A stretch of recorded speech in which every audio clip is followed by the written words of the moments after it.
My stepmother ruined my childhood. I exposed her shocking past at her wedding. Before we begin the story, make sure to subscribe to our channel and never miss more incredible stories every day. Some scars never fade, even when everyone else pretends they don't see them. I learned that young, maybe too young. The day my stepmother moved in, I was 11 and still raw from losing my mom. I clung to the hope that anyone new in my life would at least try to love me. Instead, I got Claire. Claire smiled for my father and the neighbors. Perfect hair, perfect stories, perfect tears when she talked about blending our family. But behind closed doors, her voice changed. I remember the first night she tucked me in, her hands ice cold on my forehead. "Good night, darling," she whispered, her breath smelling faintly of wine. "Don't make your father worry. He's all I have now." By the end of that year, she had turned my world upside down. My favorite necklace disappeared. I found it weeks later in the trash. She'd whisper to Dad when she thought I wasn't listening, her voice syrupy sweet. "She's troubled, John. I'm just trying my best." I spent my teenage years lost in a house that was no longer mine. She rewrote every memory. "You're exaggerating," she'd say if I cried. "Maybe you lost it. Maybe you broke it. You should be grateful I'm here." Dad believed her. Why wouldn't he? To him, she was salvation. To me, she was a slow, suffocating poison. But I survived. I left home at 17, promising myself I'd never look back. I thought I could escape her shadow. Until now. I stand in the hallway of the wedding venue, invitation in hand. Claire is marrying again, some rich, unsuspecting man who thinks he's found a gem. Today, I'm not just a guest. I'm holding the evidence that will shatter her perfect facade. Inside, the music swells. Guests gather, all smiles. I take a deep breath, feeling the old anger rising. Today, the truth comes out. Today, I'll finally break the silence Claire built around me and expose the secret she spent her life hiding. The ballroom was a sea of white flowers and laughter, sunlight pouring through stained glass onto polished floors. I watched Claire work the room, gliding from guest to guest like she was born for this. Her new fiancé, Martin, trailed after her with adoring eyes, oblivious to the sharks swimming at his side. My father stood awkwardly near the bar, clutching a glass of champagne. He caught my eye, guilt and confusion flickering in his face. I hadn't seen him in years. "You look well," he said softly. "Do I?" My voice was brittle, too sharp. He flinched. We both knew the truth. He'd chosen Claire, even as she dismantled our home brick by brick. A tap on my shoulder startled me. It was Aunt Ruth, my mom's sister, the only adult who ever really saw through Claire. She squeezed my hand and whispered, "You don't owe her anything. Just remember who you are." It gave me strength. I scanned the room, nerves buzzing. The folder in my purse felt like a live wire. Police reports, forged documents, testimonies from people who'd been hurt long before my father met Claire. Proof that she wasn't just cruel, she was dangerous. Suddenly, Claire appeared at my side, her smile so bright it hurt to look at. "I'm glad you came," she said, voice velvet over steel. "Let's have no drama today, Martin is very sensitive." Her eyes bored into mine, daring me to challenge her. For a second, I felt like I was 13 again, small and powerless. Then I remembered the weight of the folder at my side, the pain she'd caused, and the resolve that had brought me here. I smiled. My mask finally as perfect as hers. "Don't worry, Claire. I wouldn't miss this for the world." She leaned in, her voice a hiss meant for me alone. "Be careful, darling. You've always had a talent for ruining things." My heart hammered as she swept away. But this time, I wasn't the scared child she remembered. This time, I had the truth. And for the first time, she looked genuinely afraid.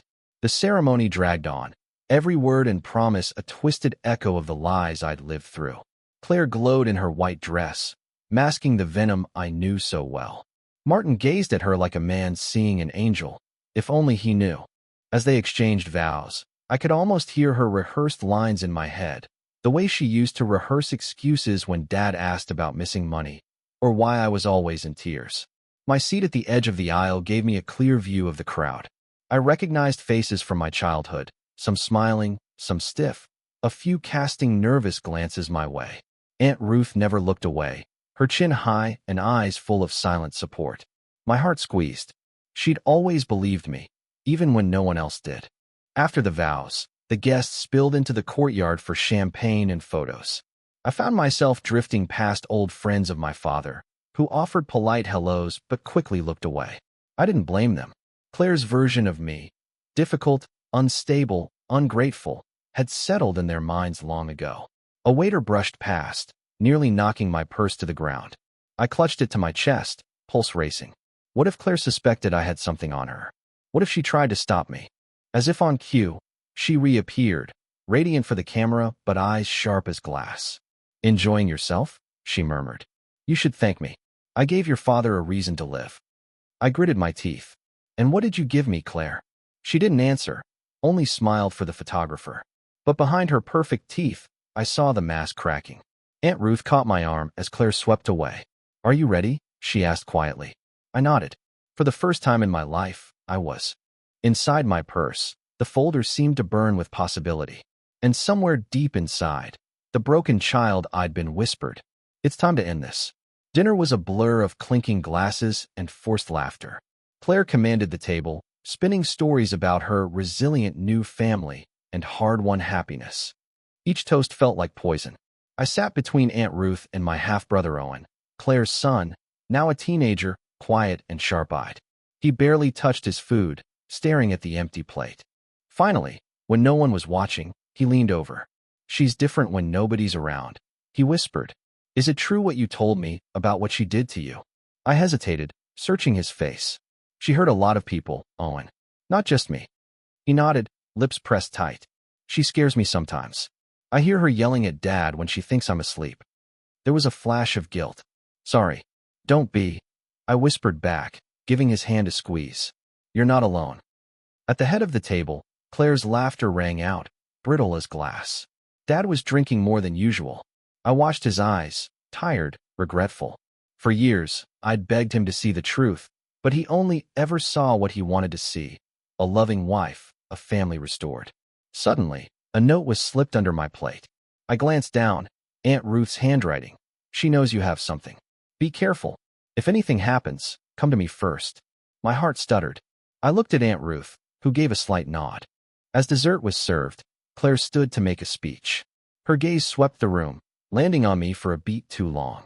"To new beginnings," she said, "and to leaving the past where it belongs." The room applauded, but I felt every eye on me, waiting. After dinner, Owen found me outside in the garden. "Do it tonight," he said quietly, "before she figures out a way to stop you." He slipped a USB into my palm. "I found this in her study. It's got files, stuff she didn't want me to see." The night air felt electric. I finally had what I needed. Claire's past wouldn't stay buried much longer. Back in the guest room, I locked the door and plugged Owen's USB into my laptop, heart hammering. A folder popped up: bank statements, fake IDs, emails to strange addresses. There were scanned documents in Claire's old name, one she'd hidden even from Dad. Among the files, I found receipts for large cash withdrawals and a blurry photo of a little girl. My name was scrawled on the back, in Claire's handwriting. I scrolled through messages that chilled my blood. Threats sent to a woman in another state. A forged will. Payments to a private investigator, one who'd harassed my mother years before her death. This was more than cruelty. This was criminal. My hands shook as I called Aunt Ruth. She listened quietly, then said, "You're ready. Bring it to the DJ booth when they start the first dance. I'll handle the rest." Nerves on fire, I closed the laptop. As I walked back down the hall, Claire was waiting by the door, lips pressed tight. "You've been awfully secretive," she said, her voice like a knife. "It's not too late to leave quietly. Martin doesn't need your drama." I stared at her, finally unafraid. "You ruined my childhood. You're not ruining Owen's." For a moment, something ugly flashed in her eyes, a fear she couldn't quite swallow. Then her mask snapped back into place. "You'll regret this," she hissed, stepping aside. Downstairs, the DJ announced the first dance. The crowd formed a circle as Claire and Martin floated onto the floor, camera flashes sparking. I caught Aunt Ruth's eye.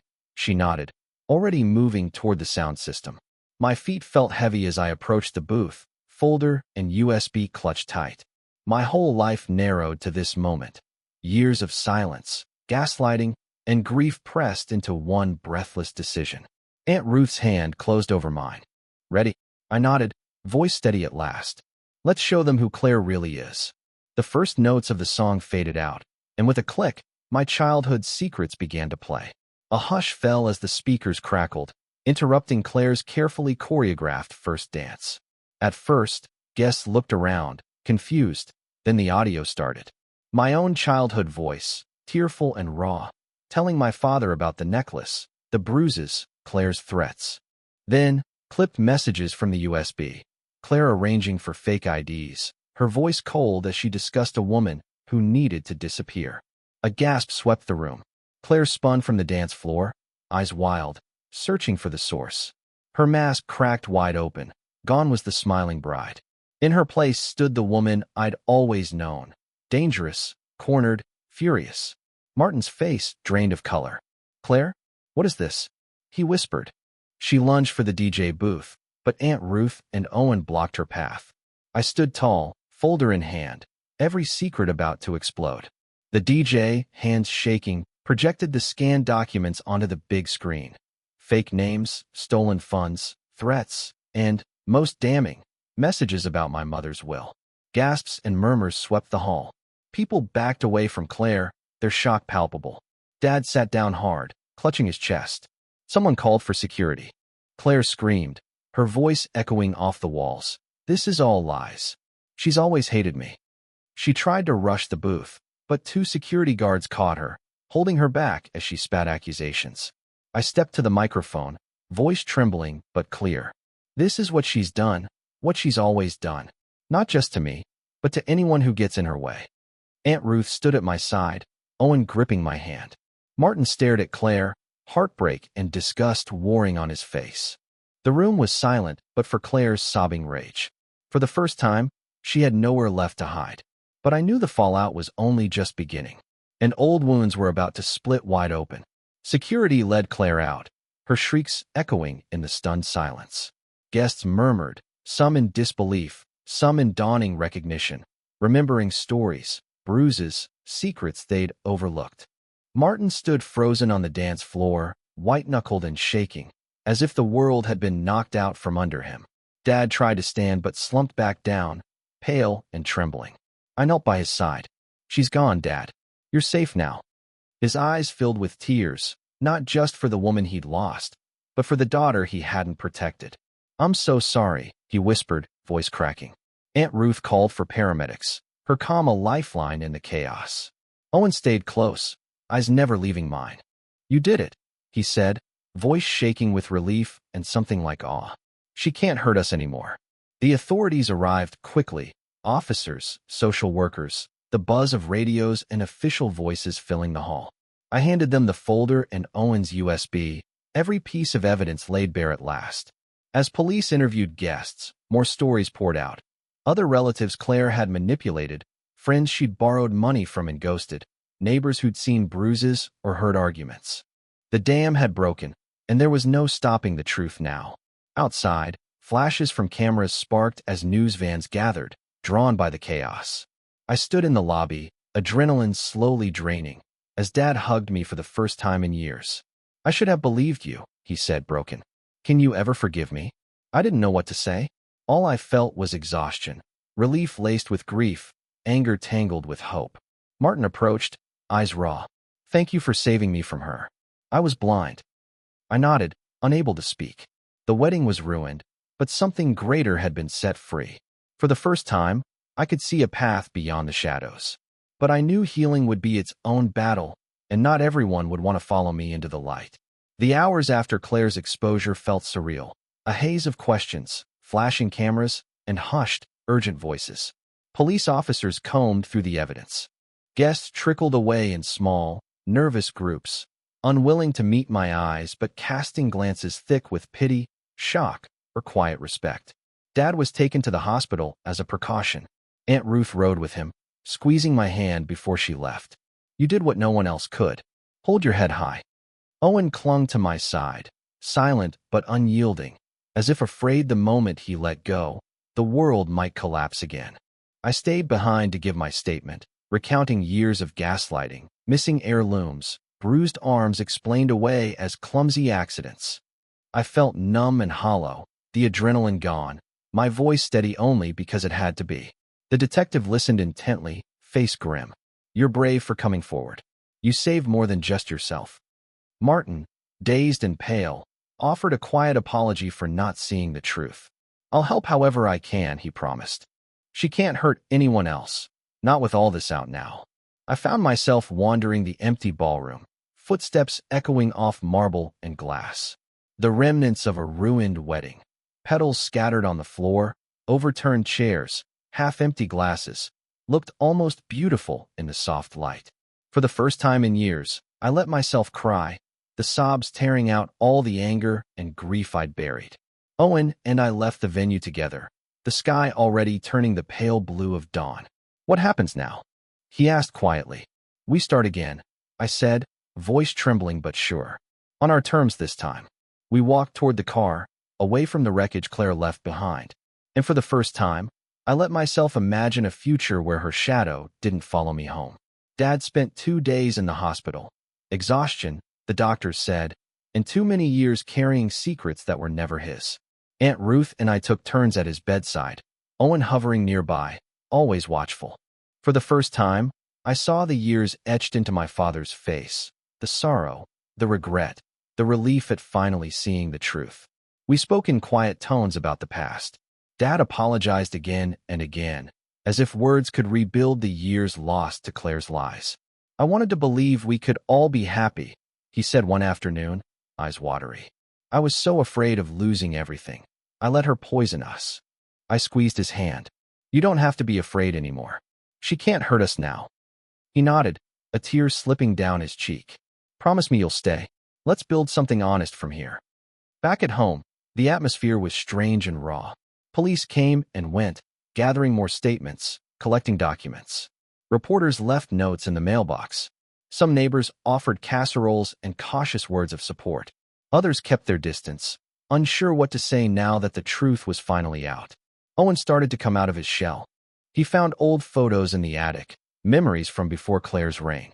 Together we cleaned, scrubbed the house of her presence, packing away her clothes, tossing her favorite perfume. Each item gone felt like another layer of suffocation peeling off. One evening, Aunt Ruth invited us over. She made tea and pie, the kitchen filled with the smells of childhood. We sat at the table, me, Dad, Owen, Ruth, a strange, fragile family, but a family finally free to be itself. Is it really over? Owen asked softly. I looked at him, at the people around me, and felt hope begin to bloom. It's a new beginning, I said, for all of us. But just as I began to believe in peace, the phone rang, an unknown number flashing on the screen. I answered, heart pounding, as a cold, familiar voice whispered, Did you really think I'd let you win? Claire's voice slithered through the phone, calm but venomous. You may have fooled everyone for now, but you don't know what I'm capable of. Enjoy your little victory, it won't last. Then a click, and she was gone, leaving static and the hollow ache of dread in my chest. I stared at the phone, hands shaking. For a moment, I wanted to throw it across the room, but Owen was watching, eyes wide and afraid. I forced a smile. It's okay. She can't hurt us anymore. The lie tasted bitter, but I needed him to believe it. That night, I barely slept. I checked the locks 3 times, jumped at every creak. The police assured us that Claire would be held while the investigation continued, but she was resourceful. She always had been. My dreams twisted with old memories. The way she'd glare when Dad wasn't looking, her whispered threats, the slow suffocation of my childhood. In the morning, Aunt Ruth came over with breakfast and a stern warning. Don't let her words get in your head. She's desperate, and desperate people lash out. Stay alert, but don't let her take your peace. I tried to take comfort in her words. Life stumbled on, quiet days helping Dad with paperwork, Owen starting to smile again, even the neighbors growing warmer. I spent hours with Ruth, talking about Mom, about the future, letting hope take fragile root.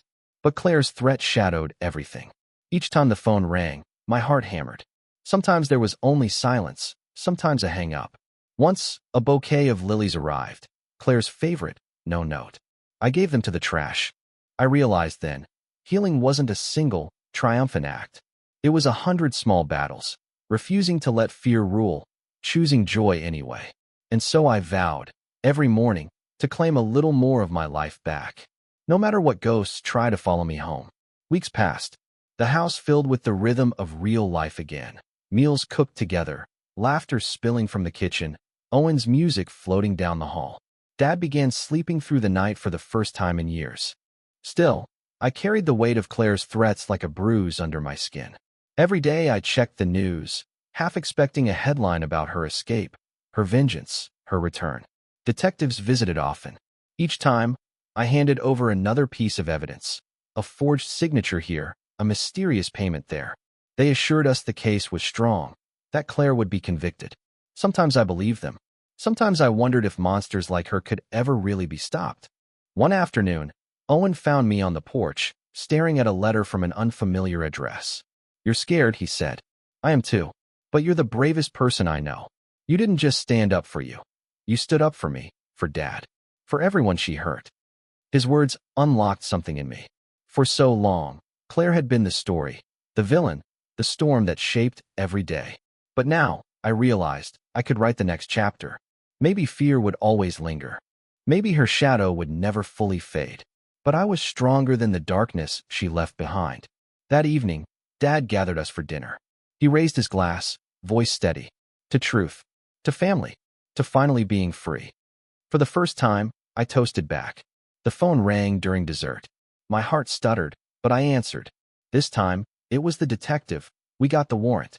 She's facing trial for everything, fraud, abuse, even what happened to your mother. You did it." I hung up, tears hot and grateful. The spell Claire cast was breaking.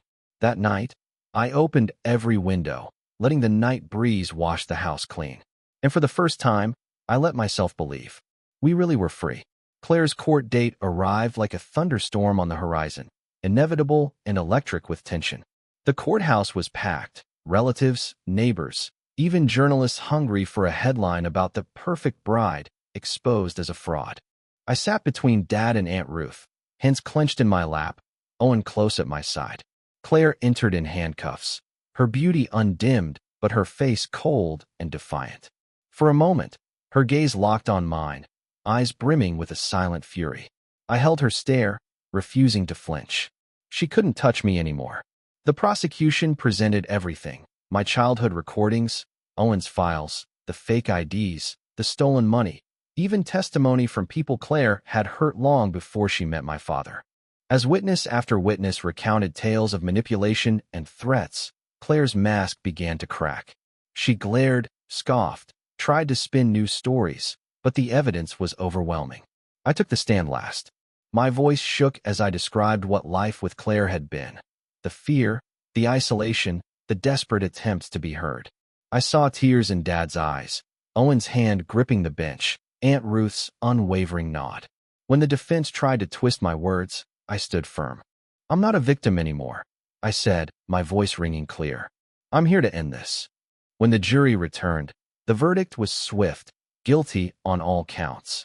Claire erupted, shouting blame at everyone. Me, Dad, even Martin, who sat in the back with his head in his hands. The bailiff led her away as she screamed promises of revenge, but for the first time, those words had no power. Outside, reporters clamored for interviews. I ignored them all, stepping into the sunlight, the courthouse doors closing behind me. Dad pulled me into a trembling embrace. "You saved us," he whispered.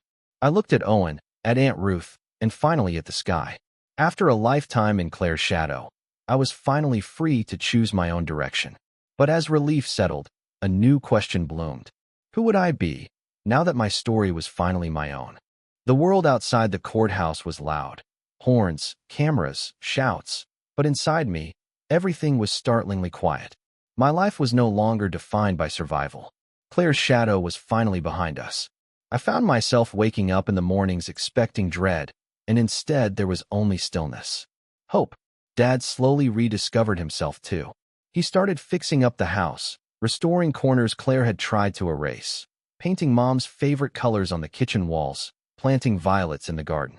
Owen started inviting friends over, laughing and playing games in the living room, letting real childhood finally take root.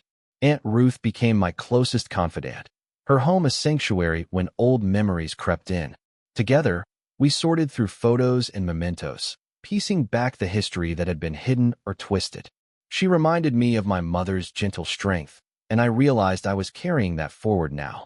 Therapy helped me untangle the guilt and grief that Claire left behind. Some nights I still woke up from nightmares, but more often I found myself planning. Small dreams at first, and then bigger ones. I signed up for a writing class, poured out my story onto the page, amazed by the power of seeing my truth in black and white. One evening, Dad called me onto the porch to watch the stars. "You gave us a second chance," he said softly. "Whatever you want for your life now, I'm behind you." Owen grinned, arms full of rescued kittens. "Family meeting," he announced, and for the first time, the word made me smile. In the peace after the storm, I finally saw the horizon. A future not ruled by fear, but by the choices I would make. But then, in the mailbox, I found a letter with no return address. My hands shook as I opened it, afraid of ghosts that might still reach for me. And what I read inside would change everything, once again. Inside the envelope was a single sheet of paper, Claire's slanted handwriting unmistakable. "You think you've won, but you'll never understand why I did what I did. You were always the favorite, the one they loved most. One day, you'll see the world isn't as simple as you believe. Goodbye." There was no signature, just the bitter echo of her voice lingering on the page. My heart thudded in my chest. I carried the letter inside, hands trembling. Part of me wanted to burn it, to erase every trace of her from our lives. But instead, I tucked it away, proof that I'd survived her, that I could choose not to let her poison linger any longer. That night, I shared the letter with Aunt Ruth. She read it, her lips a thin line. "Her pain isn't your responsibility anymore," she said gently. "Let her go. Live for yourself now." I tried. Each day, I did a little more, writing, working, reaching out to old friends. Dad signed up for cooking classes. Owen brought home a rescue dog. Our laughter grew louder, stronger. I painted the kitchen walls a bold, bright yellow and let the sunlight in. Still, some wounds healed slow. Sometimes I caught myself glancing over my shoulder or hesitating before trusting happiness. But those moments faded faster than they used to. Each time, I remembered the courage it took to tell the truth, the family I'd saved, the life I was finally building. As spring deepened, I stood in the garden and looked at the world with new eyes. Not a victim, not a prisoner of old stories, but a survivor and a creator. For the first time, I planted violets for myself, not as a memorial, but as a promise. Claire's secrets had once ruled my life. Now, their only power was the lesson they left behind. The truth can shatter, but it can also set you free. And as the sun set over the house that was finally ours, I knew I was ready for whatever came next. Spring ripened into summer, sunlight streaming through every window of the house we'd reclaimed. There were still days when shadows lingered, ghosts of words Claire had hurled, doubts that gnawed late at night. But they faded more with every laugh, every new memory we created. I finished my writing class, and for the final project, I wrote our story, not as a confession or a warning, but as a testament to survival, truth, and hope. My instructor called it fierce and luminous, and for the first time, I felt proud of my scars. Owen thrived. His friends filled the house with music and chaos. He adopted another stray, and when we celebrated his birthday, Dad managed a joke about becoming a zoo. Aunt Ruth hosted Sunday dinners, her arms always open, her voice always warm. One afternoon, I stood in the garden, violets blooming, sunlight in my hair, Dad humming as he watered the new roses. Owen tossed a ball for the dogs, laughter ringing out. For a moment, I simply closed my eyes and breathed, letting gratitude and peace settle deep in my bones. There would always be pieces of Claire's story in my life, but they no longer defined me. I was the architect of my own happiness now. I learned that true healing wasn't forgetting the past. It was using it as the foundation for something better. That evening, I hung a photo in the hallway. My mother, Aunt Ruth, Dad, Owen, and me, faces full of hope, not fear. I lit a candle for everything we'd lost, and for all we'd finally found. And as twilight spilled gold across the floor, I realized my childhood had ended in chaos and lies. But the life I was building, brick by honest brick, would be filled with light. No more secrets, no more stolen voices, just the bright, untarnished truth. and a future I could finally call my own.